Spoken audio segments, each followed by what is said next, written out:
अनन्तातीतगुणानं नमो जिणानं जिदभवानं सत्य इंद्रों से वंदित त्रिभुवन हितकर निर्मल मधुर वचन गुण अनंतमय भव विजयी जिन राज चरण में करूं नमन।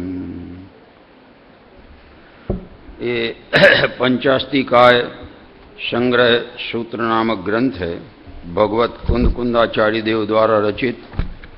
इसमें कल अपन ने 170 नंबर की गाथा पूरी की थी। 3 गाथाएं बची और उन 3 गाथाओं को पूरी करने का तरीका ये है कि गाथा पढ़ेंगे, गाथा का पद्यानुवाद पढ़ेंगे और उसका अर्थ कर देंगे और सारांश पढ़ देंगे तो सब पूरी गाथाओं का सार आएगा, है ना। वह एक विधि तीनों गाथाओं के पढ़ने की अपनाते। तो निकालेंगे 171 नंबर की गाथा, पेज नंबर है 524, नीचे दिया है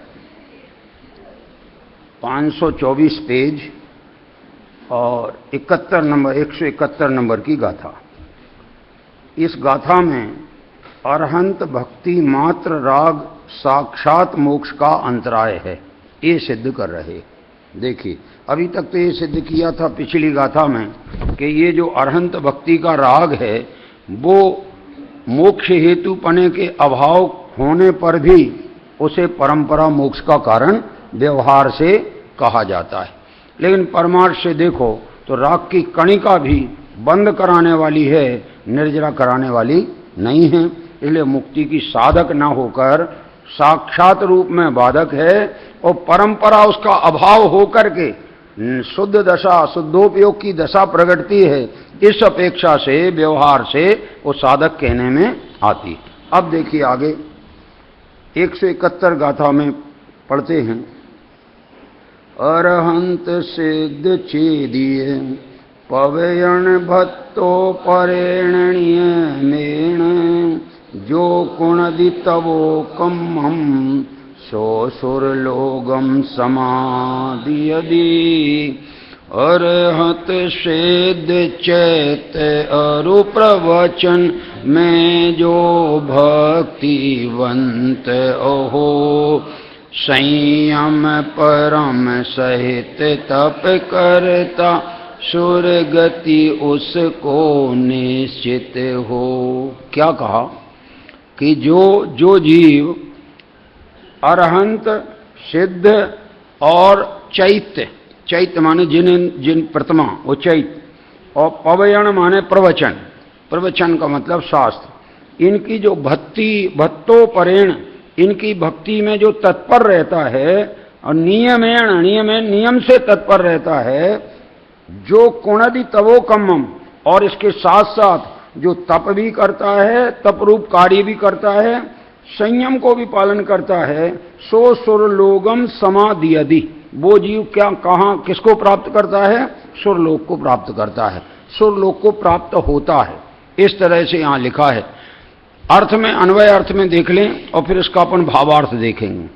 जो जीव अरहंत सिद्ध चैत्य माने अरहंत की प्रतिमा और प्रवचन माने शास्त्र के प्रति भक्ति युक्त वर्तता हुआ, परम संयम सहित तप कर्म यानी तप रूप कार्य करता है, वह देवलोक को संप्राप्त होता है। इसमें एक बात जरा ध्यान दें, ऐसा लिखा है इसमें टीका में अमृतचंद्राचार्य ने कि जो ये मात्र अरहंत भक्ति जितने राग से उत्पन्न होने वाला साक्षात मोक्ष का अंतराय का प्रकाशन है। अब क्या लिखते हैं? जो जीव वास्तव में अरहंत आदि की भक्ति के अधीन बुद्धि वाला वर्तता हुआ परम संयम प्रधान अति तीव्र तप तपता है, वह जीव मात्र उतने राग रूप क्लेश से जिसका निज अंतःकरण कलंकित है। देखो काय से कलंकित है, देखो इन 4 की भक्ति से कलंकित शब्द लिखा है। अब ये जबकि ये विशुद्धि के कारण है, लेकिन व्यवहार में विशुद्धि के कारण कहलाते हैं। साक्षात देखो तो राग तो आत्म स्वभाव में बाधक है, शुद्धोपयोग में बाधक है, मोक्ष का बाधक है, निर्जरा का साधक नहीं है, बंध आश्रय और बंध का साधक है। इसलिए अंतःकरण को कलंकित, जिसका निज अंतःकरण कलंकित है ऐसा वर्तता हुआ विषय विष वृक्ष के आमोद से, शब्द क्या प्रयोग किया, विषय को तो क्या कहा विष, और उसका वृक्ष माने फैलाव, विषयों के पंचेंद्रिय विषयों का जो भी फैलाव है वो विषय विष वृक्ष है। और उसका आमोद माने उसकी रुचि, उसमें आकर्षण, ये आमोद से जहां अंतरंग मोहित होता है, ज्ञानी का भी अगर अंतरंग मोहित होता है तो स्वर्गलोक को, जो कि साक्षात क्या है स्वर्गलोक, मोक्ष को अंतरायभूत, कैसा है, मोक्ष का अंतरायभूत है। उस मोक्ष के अंतराय रूप स्वर्ग को संप्राप्त करके सुचिर लंबे काल पर्यंत राग रूपी अंगारों से दह्यमान हुआ अंतर में संतप्त होता है। देखो कितना कठिन लिखा है, कितना कड़क लिखा है, लेकिन मूल में लिखा है इन्होंने, यहां ये लिखा है साक्षान मोक्षस अंतरायी भूतम विषय विष द्रुम, द्रुम माने वृक्ष, आमोद मोहित अंतरंगम, उसके कहना चाहिए उसके प्रति जिनका मोह परिणाम मोहित हो गया है, अंतरंग मोहित हो गया है, आकर्षित हो गया है, ऐसे स्वर्ग लोकम समासद साध्य, ऐसे वो भक्ति के परिणाम से जीव स्वर्ग लोक को तो प्राप्त करता है, लेकिन प्राप्त करके सुचिरई रागांगारई, लंबे काल तक राग रूपी अंगारों के द्वारा पच्यमानो, पच्यमान मानो उसमें पचता रहता है, जलता रहता है, पच्यमानो अंतस्ताम्यतीति, अंतरंग में अत्यधिक दुखित होता है, संतापित होता है। ये हुई बात। अभी इसका अपन वो निकालते हैं, पन्ना पलटिए 526 पेज पर सारांश बता दें, तो दोनों टीकाओं में जो सार आया है वो अपन को पता लग जाएगा। अब यहां अरहंत आदि की भक्ति रूप राग को साक्षात मोक्ष का अंतराय सिद्ध करते हैं। जो जीव अरहंत सिद्ध जिन प्रतिमा जिनागम की भक्ति करता हुआ परम संयम रूप अति तीव्र तप तपता है, तीव्र तप करता है, वह उस राग रूप क्लेश से कलंकित अंतःकरण वाला होता है। यानी वो शुभ राग भी, प्रशस्त राग भी, उत्कृष्ट जाति का शुभ राग भी आत्मा के अंतःकरण को कलंकित करता है। यानी राग कलंक है, राग का कण भी, वो लेश भी है, वो कलंक है, वो आत्मा का स्वभाव नहीं। वह विषय सुख रूप विष वृक्ष के फलों में आकर्षित या मोहित होता है। अतः स्वर्ग सुख मोक्ष सुख का बाधक होने से वह स्वर्ग का सुख साक्षात अंतराय स्वरूप है। क्या लिखा? साक्षात अंतराय स्वरूप है। स्वर्ग सुख को प्राप्त करने वाला जीव दीर्घ काल तक, लंबे समय तक राग रूप आग में जलता है या संतप्त होता हुआ काल व्यतीत करता है। देखो राग की आग तीव्र कहां होती है, चाहे स्वर्ग हो चाहे कोई सी गति हो, जहां दर्शन मोह और अनंतानुबंधी चौकड़ी का उदय चल रहा है वहां राग की आग तीव्र जल रही। पंचम गुण स्थान में वो मंद पड़ती है, समझ में आया ना, और सातवें गुण स्थान में अतिशय मंद हो जाती है, और गिर के छठवें में आए तो भी तीन कषाय का अभाव होने से वो फिर भी मंद वर्तती, उत्कृष्ट नहीं होती है। और सातवें के आगे वो मंद से मंदतर होती जाती है, और 11वें में उपशांत होती है, और 12वें में नष्ट हो जाती है।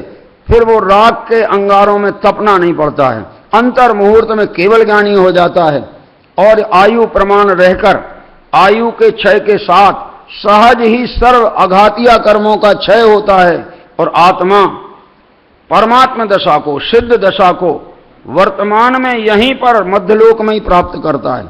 जितनी मुक्ति हुई है जिन जिन जीवों की, सबकी मुक्ति मध्यलोक में हुई है। कहां हुई है? मध्यलोक। विराजमान होने की जगह उनकी लोक का अंत है, समझ में आएगा नहीं?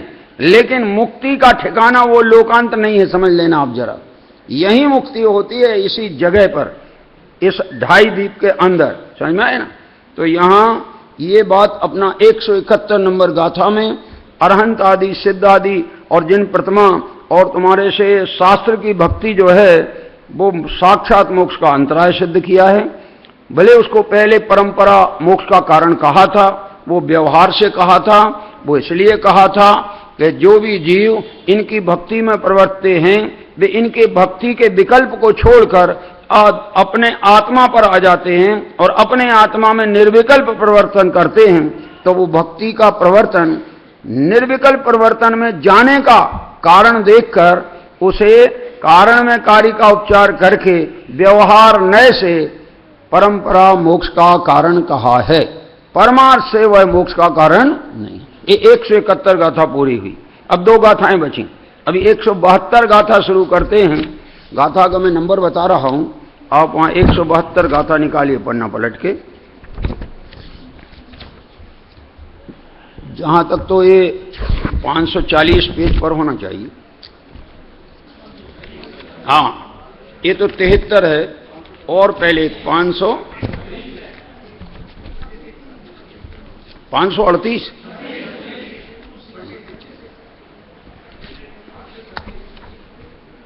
मिल गया 526 5 to 6।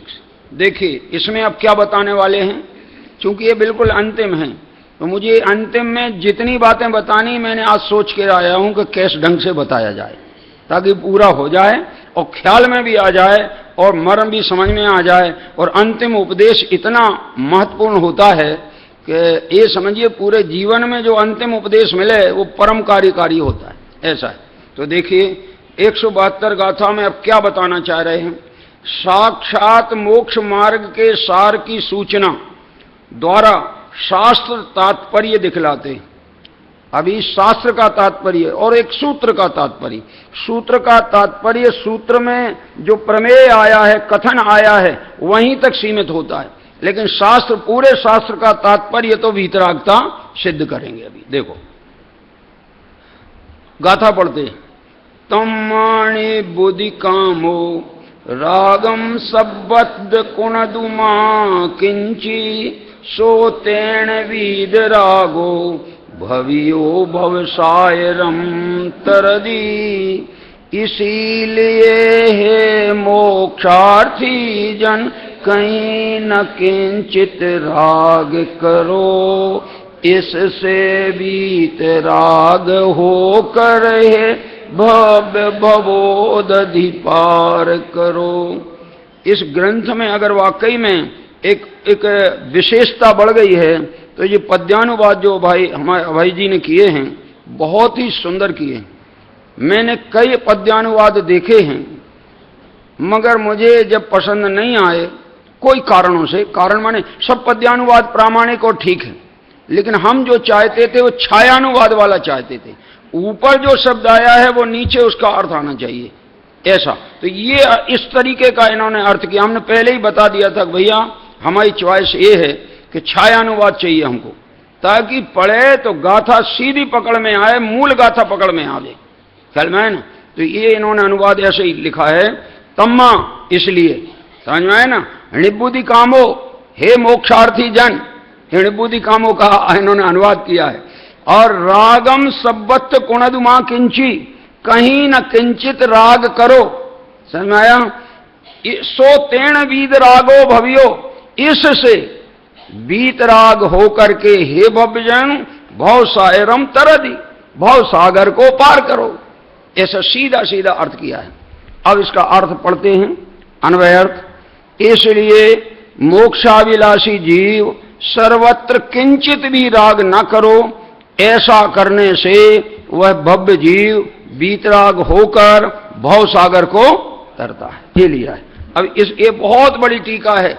इस ग्रंथ में सबसे बड़ी टीका 172 गाथा की, और 172 गाथा की टीका के मैंने विश्लेषण किया है अपना अमृतचंद्राचार्य का ग्रंथ है ना, शोध प्रबंध, उसमें मैंने कई बातें खोज के लिखी हैं। 32 तो इसमें अवयवों का प्रयोग हुआ है। अवयव होते ना, अवयव तुम्हारे से, अवयव माने वे शब्द जिनमें रूप नहीं बदलता, वही। हाँ, अव्यय, अवयव वो गलत बोल गया, अव्यय, वे अव्यय जिनमें रूप नहीं बदलता, वो 32 अव्यय का तो प्रयोग इसमें हुआ है। 32 अव्यय माने मुझे लगता है जितने अव्यय थे उन सारे का प्रयोग कर दिया इसकी टीका में। और बहुत ही गजब की टीका है, अलंकारों का की भी छटा देखने लायक है, सारी चीजें इसमें गर्भित हो गई हैं। और जिस इसमें जो जिनवाणी का मर्म है वो तो उत्कृष्ट जाति का है। देखिए अपन इसका सारांश पढ़ेंगे और सारांश में इसको अपन देखते हैं क्या लिखा है इन्होंने। देखिए, क्योंकि बहुत बड़ा है ये, लेकिन सारांश में हमने सीमित कर दिया है। और सारांश अपना प्रारंभ हुआ है 536 पेज से। देखो जरा, 536 पेज, यही गाथा हुई माने ग्रंथ समापन हो गया समझ लेना। हालांकि एक और गाथा है समापन करने वाली, वो आएगी। गाथा 172 समय व्याख्या, गाथा 180 तात्पर्य वृत्ति का सारांश। अब यहां साक्षात मोक्ष मार्ग का सार वीतरागता है, ये दिखलाते। क्या दिखलाते हैं? मोक्ष मार्ग का सार वीतरागता है। 3 भुवन में सार वीतराग विज्ञानता, शिव स्वरूप शिवकार नमोहु त्रियोग। 3 लोक में सार क्या है? क्या वीतरागता है। शास्त्रों का सार क्या है? क्या वीतरागता है। और वीतरागता का जो मार्ग है वो मुक्ति का मार्ग है, राग का मार्ग मुक्ति का मार्ग नहीं है। ऐसा वो पंडित जी ने भी लिखा था, मैं मान रहा वो तुम्हारे से राग धर्ममय धर्म रागमय, अब तक ऐसा माना था, शुभ कर्म कमाते सुख होगा, बस अब तक ऐसा जाना था। पर आज समझ में आया प्रभुवर, क्या समझ में आया? वीतरागता धर्म आहा, राग भाव में धर्म मानना जिन मत में मिथ्या। और वीतरागता की पोषक ही जिनवाणी कहलाती। इसका अर्थ ये निकला, वक्ताओं को भी ये इसमें संदेश दे दिया है कि तुम गद्दी पे बैठकर जो भी कथन करना उसमें वीतरागता के भाव को प्रस्तुत करना, राग के पोषण का कोई भी तर्क मत देना। क्या कह रहे हैं? क्यों? क्योंकि यहां पूरे हर गाथा से प्रयोजन काय का पोषण करना वीतरागता का। सूत्र का तात्पर्य प्रकरण अनुसार बताया जाना है कि यहां निर्जरा का प्रकरण चल रहा है, इसलिए निर्जरा के प्रकरण में यहां ये अर्थ बताया है कि निर्जरा विशेष किसको होती है, समझ में है ना? ऐसा बताएंगे, वो गाथा अनुसार बताया जाएगा। लेकिन उस गाथा का भी समझने का मर्म क्या है? बस वीतरागता की पुष्टि करना, ये हर एक सूत्र का मर्म है। और सारे के सारे शास्त्र का भी सार वीतरागता है।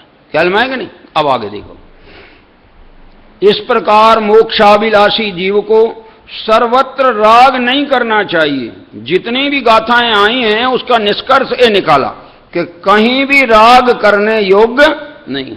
ऐसा करने से ही भव्य जीव वीतराग दशा पाता है और पश्चात भव सागर से पार हो जाता है। वास्तव में साक्षात मोक्ष मार्ग वीतराग रूप है। अतः अरहंत आदि के राग को भी, ये जो शब्द हम लिख रहे हैं मूल गाथा में से लिख रहे हैं, राग को भी चंदन की अग्नि की तरह। किसकी अग्नि? अजय बताओ, चंदन की अग्नि ठंडक पहुंचाती है कि जलाती है? चंदन की अग्नि, चंदन तो शीतल होता है, चंदन शीतल होता है, पर चंदन के साथ में जो अग्नि वर्त रही है वो तो अपने स्वभाव को नहीं छोड़ती, उसका स्वभाव तो जलाने का है। इसलिए वो जलता हुआ चंदन भी जलाने का काम करता है, ऐसा व्यवहार में कहने में आता है। परमार्थ से चंदन का स्वभाव जलाने का नहीं है, चंदन का स्वभाव तो शीतलता पहुंचाने का है। बल्कि जले हुए पर अगर चंदन लगा दो तो थोड़ा सा आराम लगेगा। ख्याल में आए कि नहीं? इसलिए चंदन का स्वभाव जलाने का नहीं, पर चंदन के साथ में जो अग्नि जल रही है उसके कारण जलता है जीव, और चंदन से जला ऐसा कहने में व्यवहार से आता है। तो यहां लिखा चंदन की अग्नि की तरह। किसकी अग्नि? बोलो ना, किसकी अग्नि? चंदन की अग्नि है कि अग्नि की अग्नि है? हैं? अग्नि की अग्नि है, पर चंदन की क्यों कह रहे हो? तो अग्नि की अग्नि चंदन के संयोग में है, चंदन के कहना चाहिए लकड़ी के संयोग में है, इसलिए उसको हम चंदन की लकड़ी व्यवहार से कहते हैं। परमार्थ से चंदन की हम अग्नि नहीं मानते, अग्नि तो हम अग्नि रूप ही मानते और जो कि चंदन से बिल्कुल भिन्न है। राग आत्मा का स्वरूप हम नहीं मानते, राग बिल्कुल आत्मा से भिन्न स्वभाव चीज है, विकारी भाव है, विपरीत भाव है। आत्मा का स्वभाव न था, न है, न होगा। आत्मा का स्वभाव तो ज्ञायक था, ज्ञायक है और ज्ञायक रहेगा। वीतरागता आत्मा का स्वभाव है, राग का कण भी आत्मा का स्वभाव नहीं। इस तरह आत्म स्वभाव को जलाने वाला जानकर, कौन जलाता है आत्म स्वभाव को? वो जो अरहंत भक्ति आदि का भी राग है। अब ध्यान ये रखना, ये समझाया जा रहा है काहे के लिए? श्रद्धान सुधारने के लिए। काहे के लिए? और नहीं तो कल से अरहंत भक्ति बंद कर दो और दुकान पे जाके बैठो हैं या भिक्षता करो। ये इसके लिए गाथा नहीं समझाई जा रही है। श्रद्धा सुधारना है और आचरण बिगाड़ना नहीं है। जब तक स्वरूप में स्थिरता वाली अवस्था नहीं आती हो, तब तक अशुभ से बचने के लिए और मार्ग की विशुद्धि करने के लिए पंच परमेष्ठी, ये जो चारों अरहंत, सिद्ध और तुम्हारे से उनकी प्रतिमा और शास्त्र, ये चारों शरण हैं। समझ में आएगा नहीं? इनका आलंबन लेना है। इसका आलंबन तब तक नहीं छोड़ना है कि जब तक स्वभाव में डुबकी लगाने का अवसर ना आ जाए, और वो उसके लिए प्रयास निरंतर करना है। अगर उसका प्रयास निरंतर करते रहोगे तो स्वभाव तो ऑटोमेटिक तब तक चलेगा जब तक तुम स्वभाव में नहीं जा पाओगे, और जहां स्वभाव में जाओगे वो स्वभाव भी हटे बिना रहेगा नहीं। तो जलाने वाला जानकर मोक्षार्थी महापुरुष, देखो महापुरुष लिखा है, मोक्षार्थी महापुरुष यानी मुमुक्षु महापुरुष क्या है ना, मोक्षार्थी मुमुक्षु को कहते हैं। महापुरुष सर्वत्र एवं सभी प्रकार के राग का त्याग करता है। सर्वत्र सब जगह राग का त्याग करता है और सभी क्वालिटी के राग का त्याग करता है। किसी भी प्रकार का राग उपादेय नहीं मानता है, हे मानता है, बंध का कारण जानता है, आत्मा के स्वभाव को जलाने वाला मानता है। इस तरह पश्चात वीतराग दशा को प्राप्त कर सांसारिक सुख की तरंगों वाले भव समुद्र को पार करता है। सांसारिक सुख की तरंगें कहां उठती हैं? ये भव समुद्र में उठती हैं, लेकिन वहां सांसारिक सुख है ही नहीं। भैया भगवती दास जी ने निमित्त उपादान के 47 दोहों में ये बात कही है, जो सुख को तू सुख कहे, निमित्त कह रहा था। दुख अगर हमसे होता है तो सुख किससे होता है? तो उसका जवाब में उन्होंने कहा, जो सुख को तू सुख कहे सो सुख तो सुख नाही, यह सुख दुख को मूल है, सुख अविनाशी माई। आत्मा में सुख है। ये तुम्हारा ये कहना जिसको तुम सुख कह रहे हो, कहने का है। मैंने ये देखा, दशहरे का त्योहार जब आता है हिंदुओं का, तो वो ये एक प्रदर्शन करते हैं कि रामचंद्र जी ने रावण पर विजय पाई, लंका पर विजय पाई, और बल्कि ऐसा मानते हैं कि विजय ही नहीं पाई, लंका को लूट के लाए। समझ में आया? तो दशहरे के दिन लंका लूटने का उनके यहाँ कहना चाहिए मान्यता के हिसाब से एक प्रतीक चलता है, और प्रतीक ये चलता है कि शहर के बाहर या शहर में कहीं एक वृक्ष है जिसका उन्होंने पर्टिकुलर नाम तय करके रखा है। वो वृक्ष के पत्ते तोड़ के लाते हैं, एक एक पत्ता तोड़ के ले आए और कहे हम लंका लूट के ले आए। क्या कहते हैं? लंका लूट के ले आए। ये सब केवल विकल्प हैं, झूठे विकल्प हैं, वास्तविकता से परे हैं, उसमें कोई दम है नहीं, मगर मानते हैं। क्या किया जाए, ऐसी मान्यता होती है। तो देखिए यहां पर, अरे जब तक गृहीत मिथ्यात्व रहेगा तब तक ये मान्यताएं बनी रहेंगी हर हृदय में। एक मुमुक्षु ने मेरे से पूछा आकर, पंडित जी वो 7.5 विधान कौन सा होता है? मैंने कहा हमने तो तुमसे पहली बार सुना, हमें तुम समझाओ 7.5 क्या होता है। जब हम समझ जाएंगे और जच जाएगा तो हम तुम्हें समझाने लगेंगे, और हमारी समझ में नहीं आएगा और आगम सम्मत हमें नहीं जचेगा तो हम इसका खंडन ही करेंगे, मंडन नहीं करेंगे। तुम्हारे दिमाग की कल्पना है, जिनागम में ऐसा कोई विधान नहीं लिखा है। 7.5 विधान। अब क्या होता, आप लोग को कोई को मालूम हो तो बताओ, किसी ने कराया हो तो बताओ। हैं? है वैसे कोई बता रहा है कुछ उसका मर्म है? अच्छा, शनि ग्रह को निवारण करने वाला 7.5, क्योंकि दिन होते हैं सप्ताह के 7, और जब सप्ताह के दिन में आखिरी हो गया शनिवार और उसके ऊपर भी जो हो वो 7.5 वहां क्या कह रहे बोलो, और क्या कारण होगा? मुझे तो ऐसा लगता है ख्याल में कि नहीं भाई, दिन होते हैं 7 और आखिरी दिन का नाम शनिचर, और आपको शनिचर का नाम भी बताएं क्यों पड़ा? आए समझ में? देहातों में लाइट नहीं होता था, तो चौरस्ते जब आवे तो कोई टकरावे नहीं, तो एक लैंप जला दिया जाता था और सबको बोल दिया जाता था कि भाई एक व्यक्ति तो इसका भार वहन नहीं कर पाएगा, अपने अपने घर से बुझने ना पाए, अखंड दीपक की तरह थोड़ा थोड़ा तेल डालते रहा करो। सही में आएगी? तो वो तेल डालने को कहा गया, और जहां वो दीपक रखा गया चौरस्ते के पास किनारे पर, उस दीपक के कांच में लिख दिया गया या एक चिट चिपका दी गई कि भैया जो भी यहां आके चलो तो शनैश्चर, कैसे चलना?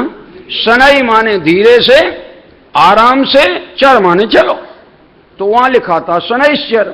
अब लोगों को क्या लगा कि यहां कोई प्रकाश हो रहा है, कोई देवता होना चाहिए, और यहां ये लोग इसको तेल चढ़ाते हैं, जो इसकी पूजा होना चाहिए, और देवता का नाम क्या होना चाहिए? शनैश्चर। अब वो शनैश्चर अपभ्रंश होते होते क्या बन गया? शनिचर हो गया। और वो फिर अब 7 दिन में मुखिया होने के कारण 7 दिन में कोई दिन को नहीं पूजते लोग, शनिचर को पूजते। समझ में आया? और पूजने में भी क्या करते हैं? तेल चढ़ाते। अगर तेल नहीं चढ़ा पाए तो तेल चढ़ाने का पैसा देते हैं, लो हमारी तरफ से ये तेल चढ़ा देना। समझ में आया? तो मुझे ये लगा 7.5 क्यों नाम रखा होगा? इसलिए रखा होगा कि एक तो ये 7 ही दिन होते, उनमें जो नेता है दिन, शनिचर नेता है, और इस पे भी विजय प्राप्त करने वाला कोई विधान होना चाहिए, तो वो कम से कम देवड़ा तो हो। समझ में आएगा? नहीं तो 7 नहीं 7.5 ही होना चाहिए। चलो वापस आओ, यहां क्या कहते हैं? यथार्थ में शास्त्रों का तात्पर्य तो वीतरागता है, तथा वीतरागता ही साक्षात मोक्ष का सार है। तात्पर्य 2 प्रकार के कहे हैं जिनागम में, सूत्र तात्पर्य और शास्त्र तात्पर्य। वहां सूत्र तात्पर्य तो प्रत्येक सूत्र में निहित होता है, और शास्त्र तात्पर्य एकमात्र वीतरागता है। हर सूत्र में से अगर शास्त्र तात्पर्य निकालो तो वीतरागता निकलेगी, और हर सूत्र में क्या प्रकरण चल रहा है वो अगर सूत्र का तात्पर्य निकालो तो प्रकरण जो चल रहा है वही उतना ही सीमित तात्पर्य निकाला जा सकेगा। वहां सूत्र तात्पर्य तो प्रत्येक सूत्र में निहित है, और शास्त्र तात्पर्य एकमात्र वीतरागता है। किसी भी जिनागम से अथवा चारों अनियोग के शास्त्रों के अभ्यास से वीतरागता की पुष्टि की जाती है, राग की नहीं। विशेष यह है कि सभी पुरुषार्थों में श्रेष्ठ सारभूत मोक्ष पुरुषार्थ है। उस मोक्ष पुरुषार्थ के प्रतिपादन हेतु पंचास्तिकाय 6 द्रव्यों के स्वरूप का निरूपण करके समस्त वस्तु स्वभाव का निरूपण किया गया है। 9 पदार्थों के सविस्तार कथन द्वारा बंध तथा मोक्ष के स्वामी, बंध तथा मोक्ष के स्थान, बंध तथा मोक्ष के भेद प्रकट किए गए। साथ ही निश्चय व्यवहार रूप मोक्ष मार्ग का यथार्थ निरूपण किया गया है। परमार्थ से समस्त शास्त्रों का तात्पर्य वीतरागता भी है, वीतरागता ही है। निश्चय व्यवहार के विरोध को दूर कर उनका अनुसरण करने से इष्ट की सिद्धि होती। निश्चय व्यवहार में विरोध नहीं है, विरोध भाषित होता है नए ज्ञान न होने के कारण, और नए ज्ञान यथार्थ हो जाए तो उन नयों में अभिप्राय का विरोध ही नहीं। समझ में आया ना? उपर्युक्त बात को विस्तार से समझाते हैं। अनादिकाल से जीव के भेद वासना पाई जाती। ये भेद वासना क्या है कि इस जीव की रुचि आत्मा में कभी गई नहीं है, और बाहर के भेदों से कभी हटी नहीं है। ये भेद वासना है, और कब से है? अनादिकाल से भेद वासना में भाषित है जीव। इसलिए यहां लिखा इस जीव की भेद वासना पाई जाती है अनादिकाल से। इसलिए प्राथमिक दशा में जीव व्यवहार से भिन्न साध्य और भिन्न साधन रूप भाव के अवलंबन से सुखपूर्वक तीर्थ या धर्म का आरंभ करता है। देखो, सुखपूर्वक आरंभ कहां से शुरू होता है? व्यवहार से शुरू होता है। वहां श्रद्धेय अश्रद्धेय, कौन श्रद्धान करने लायक है, कौन श्रद्धान करने लायक नहीं है? तो यहां तो व्यवहार चल रहा है, भेद रूप चल रहा है। तो जिनेंद्र भगवान, पंच परमेष्ठी, सिद्ध भगवान, ये ही श्रद्धेय हैं, यही श्रद्धा के योग्य हैं। तो श्रद्धेय और अश्रद्धेय, अश्रद्धेय कौन है? तो कुगुरु कुदेव कुधर्म, ये अश्रद्धेय हैं। और श्रद्धाता, श्रद्धा करने वाला कौन है? कि सम्यक दृष्टि पुरुष श्रद्धा करने वाला है। और श्रद्धान करने वाला अर्थात और श्रद्धान, श्रद्धान क्या है? जो श्रद्धेय की श्रद्धा की गई है वह कार्य श्रद्धान कहलाता है। समझ में आएगा नहीं? ऐसे इसी तरह से ज्ञेय, अज्ञेय, ज्ञाता और ज्ञान, इसी तरह आचरणीय, अनाचरणीय, आचार्य और आचरण इत्यादि को समझकर कर्तव्य, अकर्तव्य, कर्ता, कर्म रूप भेदों को जानकर जो अपने उत्साह को बढ़ाता हुआ धीरे धीरे मोह का नाश करता है, धीरे धीरे मोह का नाश करता है, ऐसा भेद वासना वाला साधक जीव कदाचित अज्ञान के कारण मंद कषाय तथा प्रमाद की अधीनता से अपने को बचाने के लिए प्रचंड दंड नीति को अपनाता है। समझ में आया ना? आचार्य जो अनशन करते ना, 1 दिन का, 2 दिन का, 3 दिन का मासोपवासी मुनि होते थे, एक प्रचंड दंड नीति है। किसका दंड? किसको दंड? अरे इंद्रिय विषयों को दंड दिया जा रहा है, इंद्रियों को दंड दिया जा रहा। तुम विषयों में प्रवर्ताती हो, इसलिए हम ये दंड के द्वारा तुमको मोड़ कर स्वभाव की तरफ लाते हैं। उस उपयोग को उन्हें कम मोड़ोगे भी तो कहीं की मोड़ने वाली नहीं है, लेकिन उससे आश्रित जो उपयोग वर्तता है उसको मोड़ते हैं।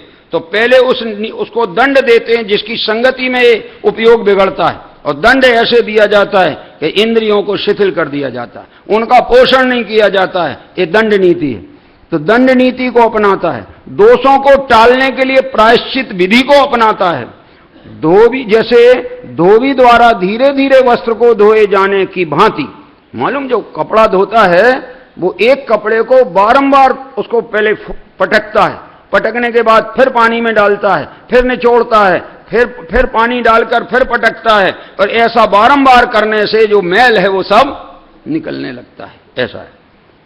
धोए जाने की भांति, धोबी द्वारा धीरे धीरे वस्त्र धोए जाने की भांति वह साधक भी भिन्न साध्य साधन भाव द्वारा कुछ कुछ विशुद्धि को प्राप्त करके, गजब लिखा है, प्रैक्टिकल वे लिखा है इसके अंतर्गत। तो इसमें जो भी हीनादिकता करके अगर एकांत करेंगे तो वे आभासी बन जाएंगे, ये भी बात इसमें लिखी देखो।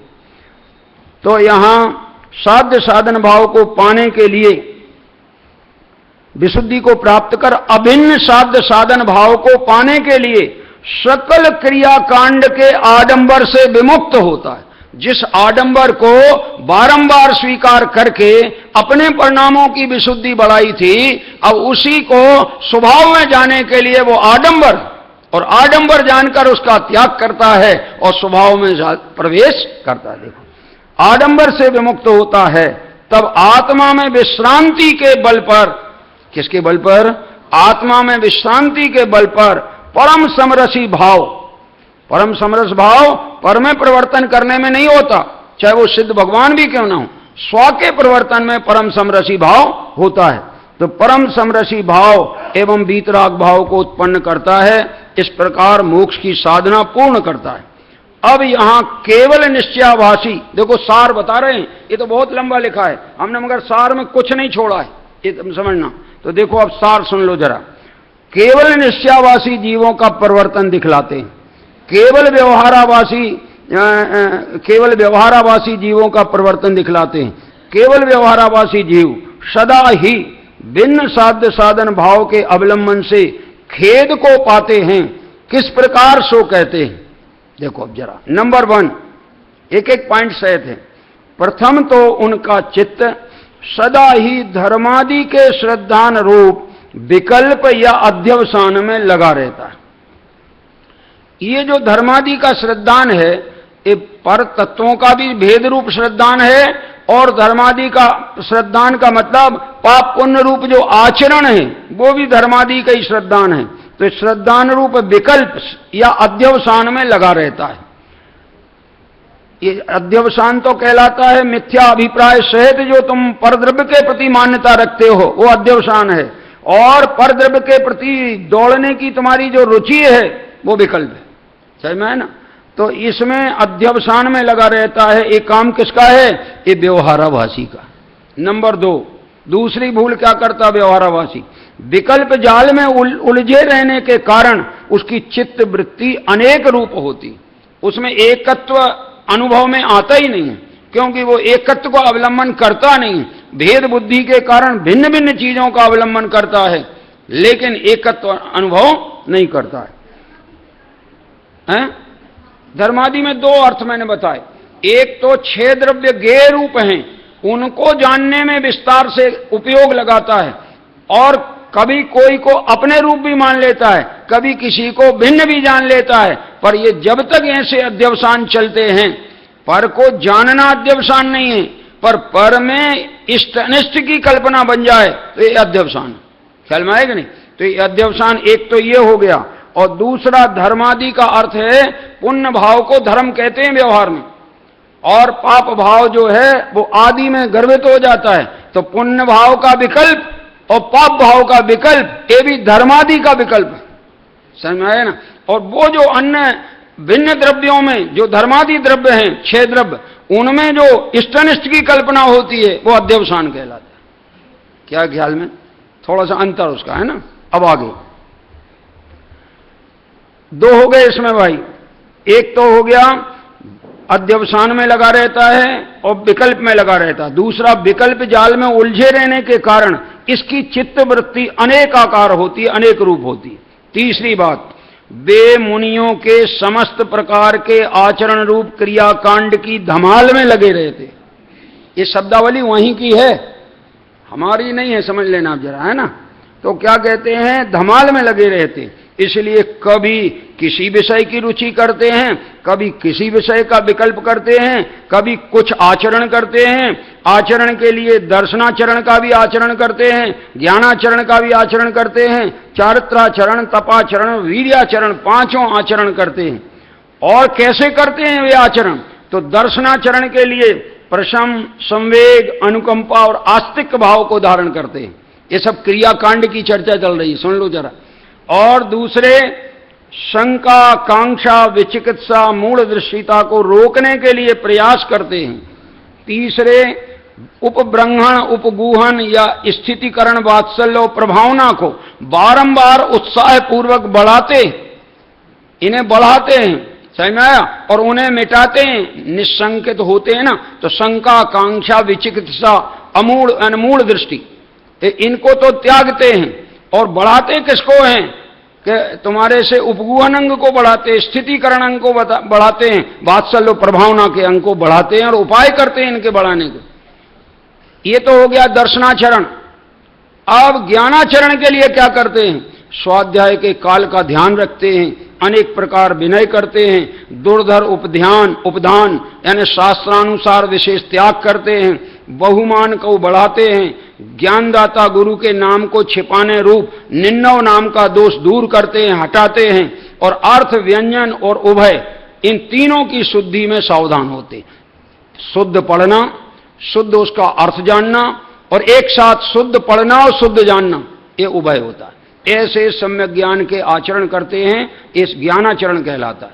चारित्राचरण के लिए 5 पापों से विरक्त होते हैं, 5 प्रकार की समितियों से सावधान रहते हैं, मन गुप्ती, वचन गुप्ती, काय गुप्ती के लिए प्रयासरत रहते हैं। चतुर्थ तपस्चरण के लिए, अब चौथा आ रहा है, 3 हो गए ना, तीसरा हो गया चारित्राचरण, अब आएगा तपाचरण।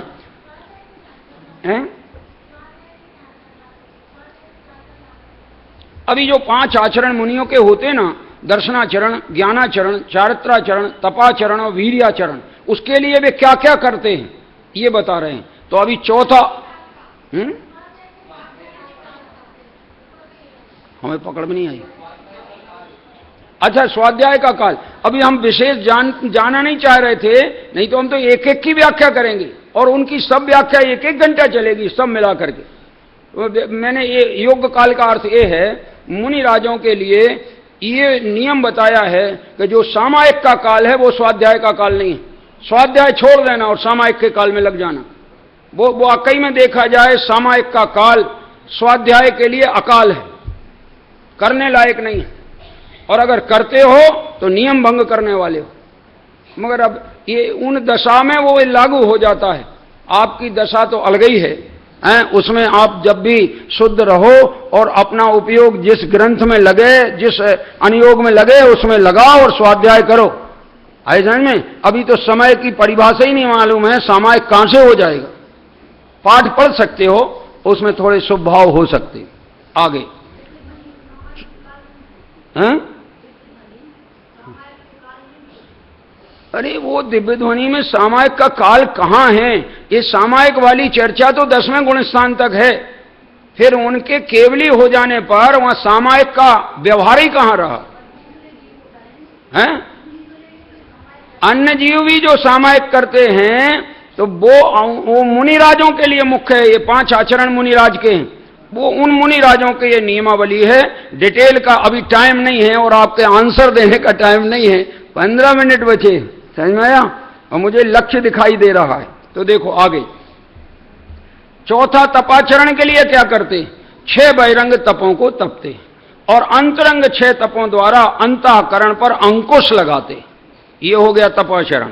अब पंचम वीर्याचरण के लिए वे क्या करते हैं? भेद वासना बुद्धि वाली ये बात बता रहे हैं, जो क्रिया कांड में मग्न रहते हैं। है ये सारा क्रियाकांड जिनागम कथित, समझ में आया? और उसमें ये लगते हैं, लेकिन जिनागम में जो शुद्धात्मा का अनुभव करने का क्रियाकांड रहित कार्य बताया है उसमें नहीं प्रवर्तते हैं, तो ये सारा क्रियाकांड रह जाता है, उनके प्रयोजन की सिद्धि नहीं करता। वीर्याचरण के लिए कर्म कांड के आचरण में अपनी संपूर्ण शक्ति लगाते हैं। इस प्रकार कर्म चेतना रूप, ये कौन सी चेतना हुई? ये कर्म चेतना है। मुनिराज का 28 मूल गुण का आचरण कर्म चेतना है, समझ में आया ना? क्योंकि करने का जहां विकल्प है वो कर्म चेतना कहलाती, भोगने का जहां विकल्प है वो कर्म फल चेतना कहलाती। जाननपना विकल्प रह जान ही रहा है, इसको ज्ञान चेतना कहते हैं। कर्म चेतना रूप परिवर्तन द्वारा अशुभ प्रवृत्ति का तो निवारण करते हैं और शुभ प्रवृत्ति का बारंबार अवलंबन करते हैं। उपर्युक्त पंचाचार रूप आचरण करने पर भी वे सकल क्रियाकांड के आडंबर से पार जो दर्शन ज्ञान चारित्र की एकता रूप ज्ञान चेतना है उसको किंचित भी प्राप्त नहीं करते हैं। बहुत पुण्य के भार से वे मंथर चित्तवृत्ति वाले होते हैं तथा स्वर्गलोक की प्राप्ति की परंपरा द्वारा दीर्घ काल तक संसार सागर में गोते लगाते हैं। क्या लिखा है? सुन तो लो जरा, एक बार पढ़ के तो देखो पंचास्तिका है, आपको पता लग जाएगा। ये प्रवचन का सार है, अंत में लिखा अंतिम गाथा में, तो हम जो दे रहे हैं दिव्य ध्वनि का सार इसमें दे रहे हैं, ये लिखा है। इसलिए दोनों श्रुत स्कंदों की बात भी आई। संसार सागर में गोते लगाते हैं। आचार्य कहते हैं जो बड़े अक्षरों में लिखा है वो थोड़ा और सावधानी रखने का है। जो जीव चरण या आचरण प्रधान है परंतु निज शुद्धात्मा में रमण नहीं करते हैं, वे आचरण और परिणाम का सारभूत निज शुद्धात्मा को नहीं जानते हैं, ऐसे जीव व्यवहाराभासी। ठीक है ना? अब वापस आ रहा, निश्चयाभासी की तो उन्होंने बहुत ही खबर ली, अमृत चंद्राचार्य ने जबरदस्त खबर ली। सुनो जरा, ये विशेषण निश्चयाभासी के। अब केवल निश्चयाभासी का स्वरूप कहते हैं। निश्चयाभासी जीव कैसे होते हैं सो सुनो। नंबर 1, वे समस्त व्यवहार रूप शुभ क्रिया कांड के आडंबर से विरक्त बुद्धि वाले, शुभ करने ही लायक नहीं, जिन्हें भक्ति करने ही लायक नहीं। आयोजन में का रखा है, जड़ की क्रिया है, समझ में आया? और उसको ये नहीं दिखता कि भोजन की क्रिया, टीवी की क्रिया, अखबार पढ़ने की क्रिया, बातचीत है, लौकिक बातचीत करने की क्रिया, ये किसकी क्रिया है? वो नहीं दिखता उसके लिए। वो क्रिया में 24 घंटे मग्न रहता है और आधा 1 घंटे हटके जिनेंद्र के पास में आने में बंद मानता है और उसको क्रिया कांड मानता है। ये निश्चयाभासी है। ख्याल में आए नहीं? अब आगे, समस्त व्यवहार रूप शुभ क्रिया कांड के आडंबर से विरक्त बुद्धि वाला। वाह, विरक्त बुद्धि। हमें दर्शन का भाव ही नहीं आता, ऐसा नहीं? क्यों? क्योंकि अब सम्यक दृष्टि हो गए ना, सम्यक दृष्टि को इतना उत्कृष्ट भाव आता है जिन भक्ति का कि दूसरे को आता ही नहीं वैसा। तांडव नृत्य करता है वो छायक सम्यक दृष्टि इंद्र। समझ में आया? जिनेंद्र की भक्ति में, वो भी जन्म कल्याणक की भक्ति में। समझ में आया? और तुम्हें भक्ति का भाव नहीं आता है, लगता है तुम उससे कुछ ऊंचे चढ़ गए हो या फिर बहुत नीचे पतित हो, ऐसा है। देखो भाई, दो बातें हुई, अब तीसरी सुनो। वो नहीं, दो नहीं, अभी एक ही हुई है। शुभ क्रिया कांड के आडंबर से विरक्त बुद्धि वाले होते। दूसरा सुनना, वे आंखों को अधमुंदा रखकर स्वकल्पना से सुख का अनुभव कर। मैं तो परम सुखी हूं, गायक हूं ना मैं, बस बैठे हैं अपनी कल्पना में और मैं तो सुखी हूं, मुझे कोई दुख नहीं, मैं तो ज्ञाता दृष्टा हूं, ऐसा चिंतन करते हैं। ये लिखा ना। और उसमें भी जरा आंख मूंद ली तो समझ लो अब डूब गए जे अंदर, ऐसा लगता है उसके लिए। मैंने आंख क्या मूंद ली, माने अब मैं अंदर ही डूब गया। ऐसे में तो देखो यहां लिखते हैं, आंखों को अधमुदा रखकर स्वकल्पना से सुख का अनुभव। ऐसा भगवान की जैसी नासाग्र दृष्टि होती है वो अधमुंदी कहलाती। समझ में आएगी? वैसी दृष्टि रखकर ऐसा मानते हैं, मैं तो सुखी हूं, मैं तो तृप्त हूं, मैं तो गायक हूं, ये चिंतन चलता। जबकि विकल्प चल रहा है, चिंतन में गायक का अनुभव नहीं हो रहा है और तुमने भ्रम से अपने को सुखी मान लिया है। आत्मानुभूति बिना कोई सुख का प्रारंभ नहीं होता। देखो, भिन्न साध्य साधन भाव का सर्वथा तिरस्कार करते हैं। देखा, वे सर्वथा अपनाते हैं व्यवहाराभासी, और ये निश्चयावासी सर्वथा तिरस्कार करते हैं। चलो भैया सुन लेना, ये अपनी प्रयोजन की बात है। जिनने वर्षों से जिनवाणी सुनी है और उनके जीवन में फर्क नहीं आया है, तो ये स्थिति है उनकी। अमृत चंद्राचार्य के शब्द में, सर्वथा भिन्न साध्य साधन भाव का सर्वथा तिरस्कार करते हैं, अभिन्न साध्य साधन भाव को प्राप्त नहीं होते हैं और उसका तिरस्कार कर देते हैं। वे प्रमाद की मदिरा, देखो उनको शराबी लिखा है निश्चयाभासी को, प्रमाद की मदिरा के मद से भरे हुए आलसी चित्त वाले। क्या कहा? सोए हैं तो मंदिर जाने का टाइम नहीं, सूरज घर में घुस जाए और इन्हें जगाए तब ये उठे, और उठे तो या तो चाय को वहीं बुलवा लें पलंग पे। समझ में आया कि नहीं? पहले जिनेंद्र याद नहीं आएंगे, पहले चाय याद आएगी, पहले पेपर याद आएगा। तुम्हारे पात्रता नहीं है अभी शुद्ध में जाने की, तो वो तो जाने दो, शुभ में आने तक की पात्रता नहीं, शुद्ध में तो जाना बहुत दुर्लभ हो जाएगा। इसलिए अभिन्न साध्य साधन भाव को प्राप्त नहीं होते, प्रमाद मदिरा के मद से भरे आलसी चित्त वाले होते हैं, उन्मत्तवत होते हैं। उन्मत्त माने पागल की तरह होते हैं, दिमाग अस्थिर है, मूर्छितवत होते हैं, सुप्त माने सोए हुए की तरह होते हैं, और बहुत घी और शक्कर खाकर संतुष्ट हुए पुरुष की तरह होते हैं। ज्यादा जरा खीर खा लो आप, ज्यादा बिल्कुल, तो फिर सोने के सिवाय दूसरा कुछ सूझेगा नहीं, ऐसा नियम। सोना ही पड़ेगा, उसके बिना आराम ही नहीं मिलने वाला, बेचैनी हो जाएगी, क्योंकि खा इतना लिया है, तब कहां जाएं, क्या करें, तो सो आराम करो। बल्कि विद्यार्थियों को एक सलाह है, परीक्षा का टाइम आए तो शाम को भोजन अति कम कर देना, अगर पूरा न छूटे तो, ताकि नींद ना आए और तुम्हारी पढ़ाई अच्छी तरह से हो सके। प्रमादी के पढ़ाई नहीं होती है और नींद आती है। समझ में आया? अभी बिखता चालू कर दो तो नींद भाग जाती है, और यहां शुद्धात्मा की बात चल रही है तो ये आराम से डुबकी लगा जाता है। क्या स्थिति है? देखो, घी शक्कर व खीर खाकर संतुष्ट हुए पुरुष की तरह होते। जरा इनकी विशेषताएं सुना रहे निश्चयवासी की। इनमें कोई विशेषता अगर आप में घटित हो तो उसको दोष जानकर निकालने का प्रयास, जिनागम के व्यवहार का आलम्बन लेके उसे निकालने का प्रयास करना। और जिनके व्यवहार वाले दोष हों, वे अपने दोष जानकर ये जो निश्चय का आलम्बन लिया जाता है उसके द्वारा व्यवहार के दोष मिटाए जाते हैं। ऐसा नियम है। अरे शीत रोग का रोगी हो तो उष्ण औषधि दी जाती है, और उष्ण रोग का रोगी हो तो शीत औषधि दी जाती है, और रोगी उष्ण रोग वाला है, उष्ण औषधि दे दो और ज्यादा उसका सत्यानाश हो जाएगा। ऐसा है। यहां भी लिखा है, मोटे शरीर वाले, देखा ना, जाड़े शरीर वाले, मोटे शरीर वाले पुरुष की तरह जड़ता को और मंथर वृत्ति को प्राप्त होते हैं। उनसे स्मार्टनेस होती ही नहीं है। बस ये समझो मंथरता चलती रहती है। हाथी की चाल देखिए आपने, स्मार्ट चाल वाला है कि वो तुम्हारे टाइगर स्मार्ट चाल वाला है, समझ में आया ना? तो हाथी की चाल जैसे धीमे धीमे एक एक कदम उठा के चल रही स्थिति है। इसलिए यहां का मोटे पुरुष की तरह दारुण बुद्धि भ्रंश के कारण मूलता को प्राप्त हुए पुरुष की तरह ये किसके गुण गाए जा रहे हैं? निश्चयवासी के। वे वनस्पति की तरह जिनका विशिष्ट चैतन्य आच्छादित हो गया।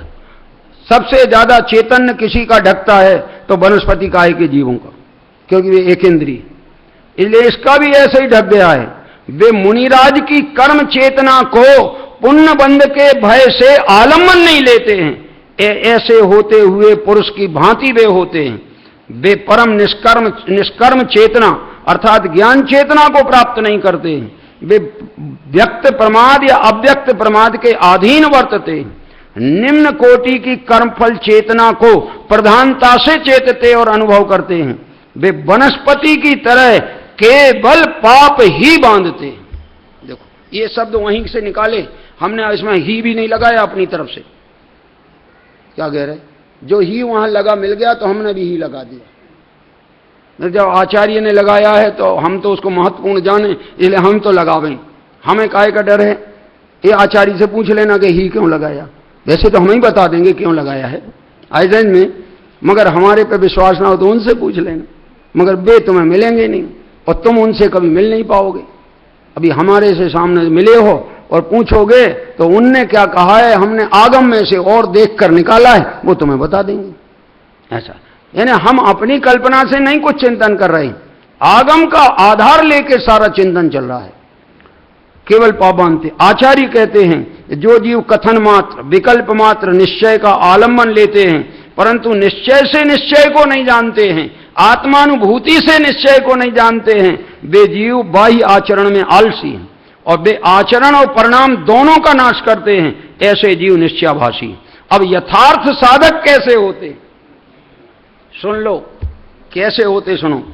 जो जीव मोक्षार्थी होकर उद्यमवंत होते हैं, यथासंभव प्रयास करते हैं, वे महाभाग्यशाली हैं। वे निश्चय तथा व्यवहार किसी एक का एकांत पक्ष ग्रहण नहीं करते हैं। वे शुद्धात्म तत्व में लीन होने के लिए आत्म सन्मुखता का पुरुषार्थ करते उद्यम करते हैं। वे प्रमाद के अनुसार होने वाली क्रियाकांड परिणति से दूर रहते हैं। जिसमें प्रमाद की पुष्टि हो ऐसा काम नहीं करते। यथासंभव आत्मा को आत्मा से आत्मा में संचेतन करते हैं या अनुभव करते हैं। वे स्वात्मा के आश्रय से कर्मों का त्याग कर अत्यंत निष्प्रमाद वर्तते हैं, यानी स्वानुभव में सावधान रहते हैं। स्वरूप मग्न होकर कदाचित वनस्पति की भांति निष्कंप रहते हैं। देखो एक निश्चयाभासी को भी वनस्पति की भांति लिखा है, मगर वे क्या करते हैं? केवल पाप मानते हैं। देखो जरा, और एक यहां भी उनको भी यही लिखा है, वनस्पति की भांति निष्कंप रहते। जैसे वनस्पति पौधा एक क्षेत्र से दूसरे क्षेत्र में नहीं जाता है, अपनी जगह पर अचल रहता है, मुनिराज भी अपनी जगह पर अचल विराजमान रहते। वो अपन ने पढ़ा है सिद्ध चक्र विधान में, मुनिराज मगन मन रूप भये जिन राज, और उसमें आता है तो अकंप स्वरूप विराजे, मेरू के समान वो अकंप विराजित होते। अब वो भूल गए, कोई भी चीज को बार बार ना कहें तो वो जल्दी भूल जाते, इसलिए भूल गए। आपको याद हो तो समझ लेना, नहीं तो ये आया है छंद सिद्ध चक्र पूजन में, सिद्ध चक्र विधान में। और उनकी अडोल वृत्ति होती है, चलायमान नहीं होते हैं, इतना मजबूत होते हैं। आगे वे स्वानुभव में सावधान रहते, स्वरूप मग्न होकर कदाचित वनस्पति की भांति निष्कंप रहते हैं, तथापि उन्हें कर्म फलानुभूति या कर्म फल चेतना नहीं होती। वे कर्मानुभूति से दूर रहकर मात्र ज्ञानानुभूति रूप परमार्थ आनंद को भोगते हैं। वे स्वानुभव रसिक होते हैं। वे शीघ्र ही संसार सागर को पार करते हैं और वे द्रव्य श्रुत एवं भाव श्रुत रूप शब्द के शाश्वत सुख अर्थात मोक्ष सुख के भोक्ता होते।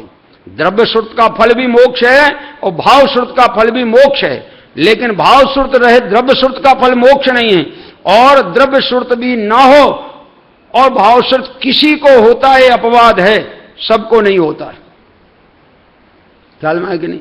इसलिए द्रव्य श्रुत भाव श्रुत रूप शब्द के शाश्वत सुख यानी मोक्ष सुख के भोक्ता होते।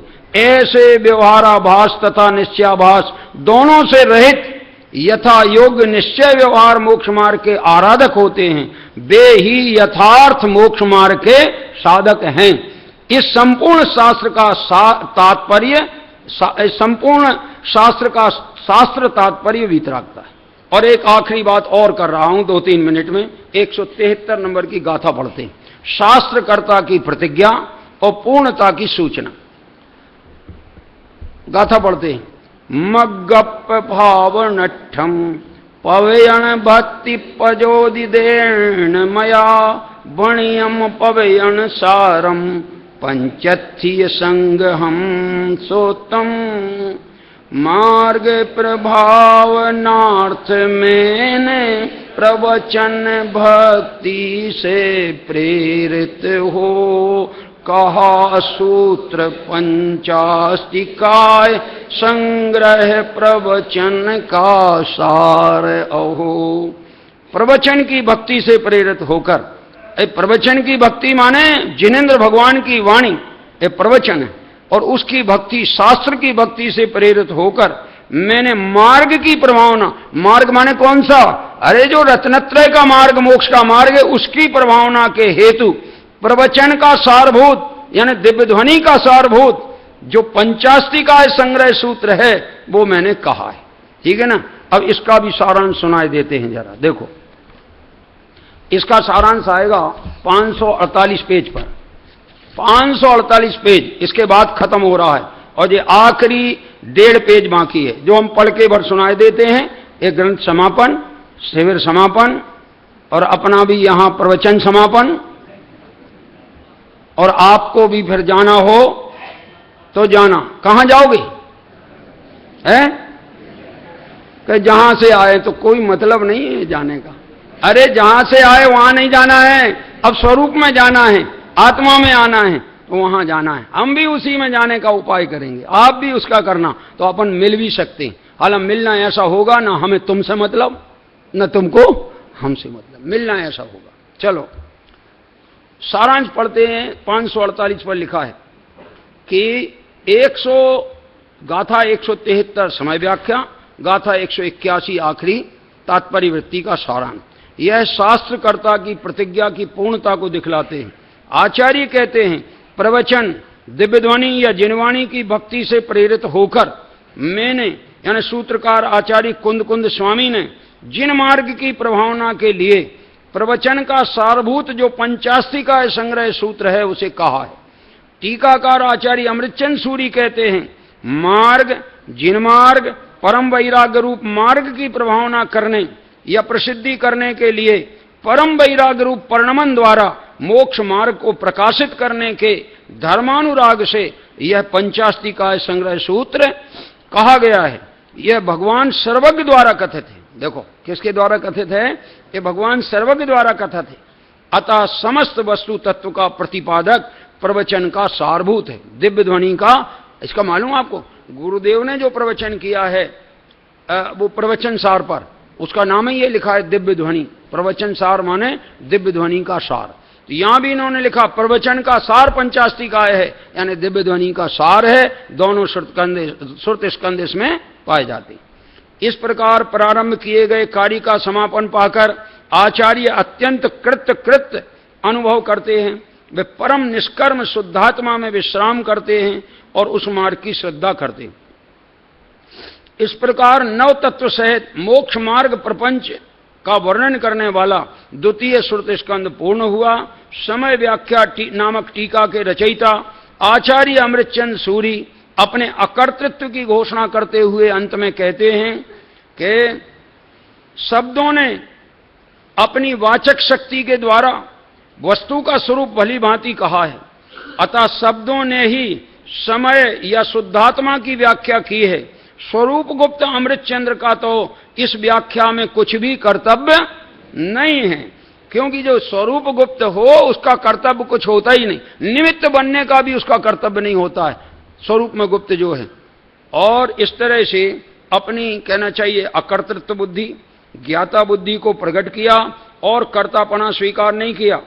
आचार्य जयसेन स्वामी अपनी तात्पर्य वृत्ति टीका समाप्त करते हुए चूलिका में कुछ और अतिरिक्त लिखते हैं, वो इतना और लिखा है उन्होंने, ये पूरा पेज। पंचास्तिकाय प्रावृत ग्रंथ संक्षेप रुचि वाले शिष्य के लिए संबोधनार्थ कहा है। देखो जरा, संक्षेप रुचि वाला, विस्तार रुचि वाले को समझना हो तो प्रवचन सार और समय सार, वो विस्तार रुचि वालों के लिए, प्रवचन सार मध्यम रुचि वाले को है और समय सार विस्तार रुचि वाले को है। ऐसा जिस काल में व्यक्ति शिक्षा ग्रहण करता है उस समय का काल शिष्य काल कहलाता है। शिष्य के दीक्षा, शिक्षा आदि 6 काल होते हैं जो इस प्रकार हैं। शिष्य के 6 काल होते हैं शिक्षा काल के। एक काल होता है दीक्षा काल, दूसरा होता है शिक्षा काल, तीसरा होता है गण पोषण काल, चौथा होता आत्म संस्कार काल, पांचवा होता है संलेखना काल और छठवां होता है उत्तमार्थ काल। इस प्रकार इनका विस्तार से परिचय देते हैं। दीक्षा काल क्या है? जब शिष्य भेद अभेद रत्नत्रय के आराधक आचार्य को प्राप्त करता है। कैसे आचार्य को ढूंढना? जिनके दोनों का समन्वय है। विकल्प में आते हैं तो भेद रत्नत्रय को अपनाते हैं और स्वरूप में जाते हैं तो अभेद रत्नत्रय को अपनाते हैं। ऐसे आचार्य को प्राप्त करता है। तब आराधना के प्रयोजन से, किसकी आराधना? अपने शुद्धात्मा की आराधना के प्रयोजन से बाह्य अभ्यंतर समस्त परिग्रह का त्याग करके, देखो काय के लिए त्यागा है परिग्रह? समस्त 24 प्रकार का परिग्रह मुनिराज ने छोड़ा। काय के लिए? आत्म आराधना के लिए, लौकिक कार्यों के लिए, क्षेत्रोद्धार के लिए बिल्कुल नहीं। ये काम के लिए है ही नहीं मुनिपना। मुनिपना अगर इस काम में लगे तो इससे ज्यादा मुनिपने का दुरुपयोग दूसरा कोई हो नहीं सकता। ऐसी बात है। चलो आगे। शिक्षा काल, ये तो हो गया दीक्षा काल। अब शिक्षा काल, दीक्षा के बाद निश्चय व्यवहार रत्नत्रय रूप परमात्म तत्व के परिज्ञान के लिए अध्यात्म शास्त्रों से शिक्षा लेता है, वो शिक्षा काल है। गण पोषण काल, निश्चय व्यवहार मोक्ष मार्ग में स्थित होकर अन्य भव्य प्राणी जनों को जिनवाणी के उपदेश से पोषण करता है और उनका एक गण पोषण काल माने अपने समूह में जितने और मुनिराज होते हैं उनको पढ़ाता है, वो गण पोषण काल है। आत्म संस्कार काल, गण पोषण काल के बाद गण माने मुनि संग को छोड़कर निज परमात्मा में स्थिर होने का अभ्यास करता है, ये आत्म संस्कार काल कहलाता है। और संलेखना काल, आत्म संस्कार काल के बाद कषाय रहित निज शुद्धात्मा में स्थित होकर रागादि विकल्पों का सम्यक प्रकार से लेखन माने शोषण करना भाव संलेखना है। और भाव संलेखना के लिए काय क्लेश रूप अनुष्ठान करना द्रव्य संलेखना है। ये दोनों आचरण संलेखना काल में आते हैं। और अंतिम उत्तमार्थ काल, ये श्रेष्ठ प्रयोजन साधने का काल।